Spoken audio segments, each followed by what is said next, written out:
Hi, I'm Mike. And I'm Karen. We are Retired Young. The Kenai Fjords National Park is located on the Kenai Peninsula, just south of Anchorage. Probably the big story about Kenai Fjords National Park is that the glaciers are receding. This can be seen pretty obviously in the McCarthy Fjord, which used to be the McCarthy Glacier. There's a strip of land between Kenai Fjords National Park and the Resurrection Bay. This is where the town of Seward is located. Seward is named for William H. Seward, who was the Secretary of State when Alaska was purchased from Russia. It's a proud little town and has a long history. It's the starting point for the Iditarod National Historic Trail.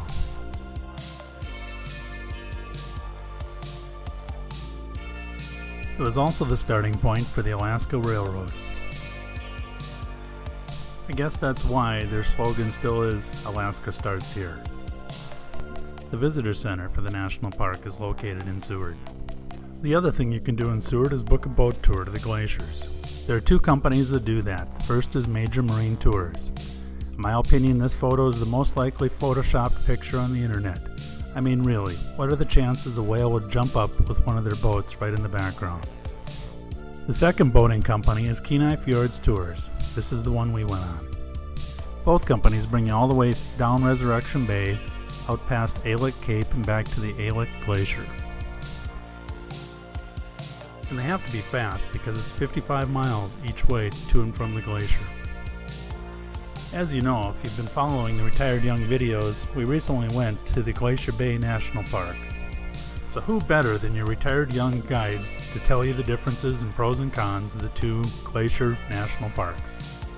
Each boat is big and fast. They haul about 150 passengers each trip.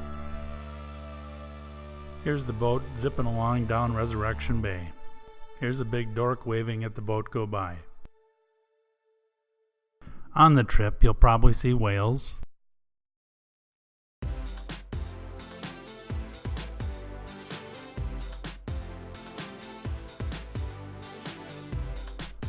glaciers, Wow! Look at that.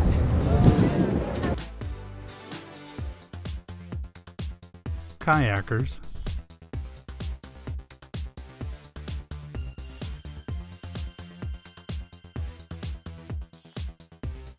sea lions,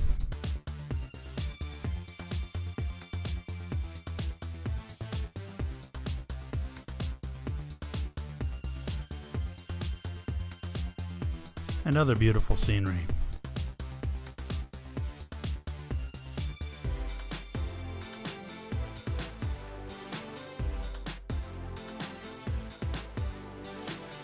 The other thing you'll find is that by the end of the cruise, there'll be a lot of tired people.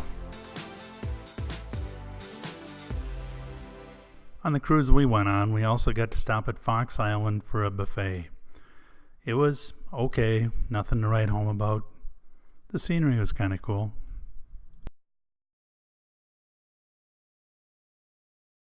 That concludes the boating portion of the park.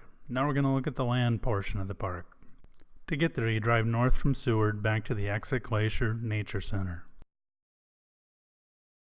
There's about a mile or so of paths behind the visitor center where you can get near the bottom of the Exit Glacier. So here's where the glacier used to come 100 years ago. And now it's a trail to go view it. So here's the first glimpse that we get on the walking path.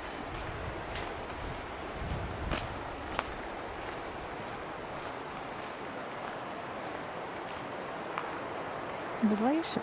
The point where the glacier was in 2005, so 12 years ago.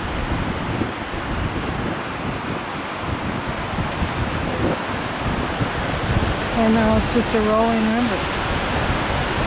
And it's receded back all the way to there in 12 years. Amazing.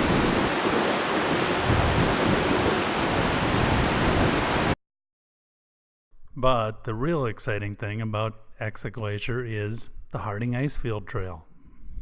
It's rated by at least one site as one of the top 12 hikes in the entire United States. The online reviews talk about it being one of the most beautiful hikes they've ever been on, or one of the most spectacular hikes they've ever been on. Being hikers, we were really fired up.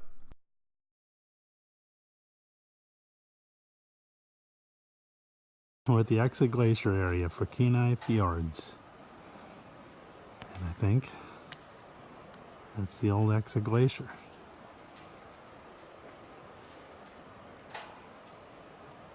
I'm trying to find the entrance, but I can't. The old Jeep's running like a champ. And the old wife isn't running so good. She's all worried about getting tired out today. Yeah, I'm already tired. It's only one day. Karen's enthusiasm is not quite as high as it could be because she's a little concerned about it being difficult. One person described it as like going onto a Stairmaster for the first 4 hours of the hike. I told her we could turn around if it got to be too difficult, so off we go.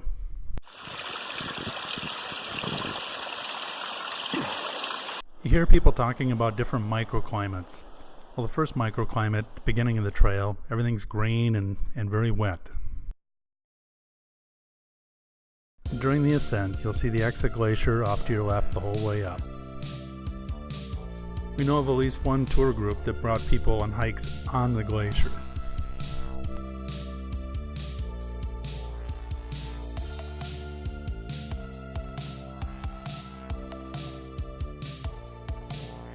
After you get above the tree line, you get into an area with lots of green meadows.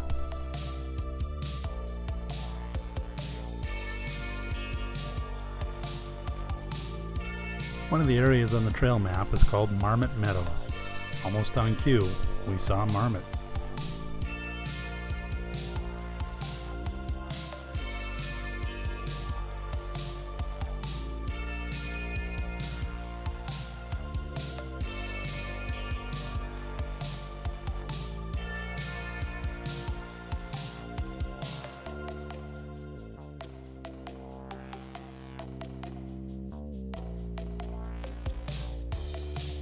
As you go higher, the grass thins out and it gets a lot more rocky.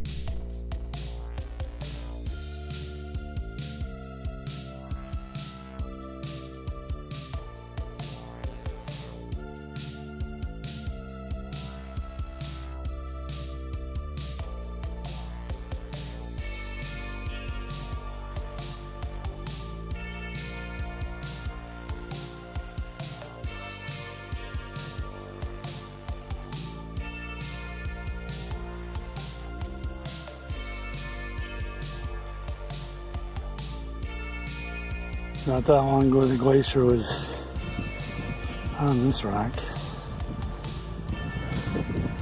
This whole area.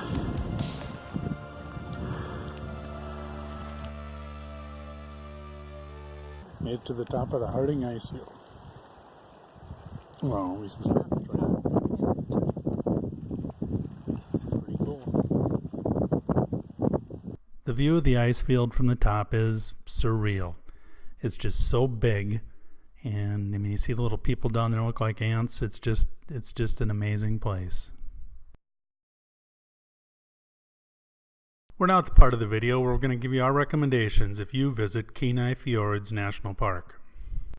First recommendation is to stay in the city-owned campgrounds right on the water. Here you can see Tom and I enjoying the view, pondering how it could be 600 feet deep just out there, and yet the mountains are so close it looks like you could reach across and touch them.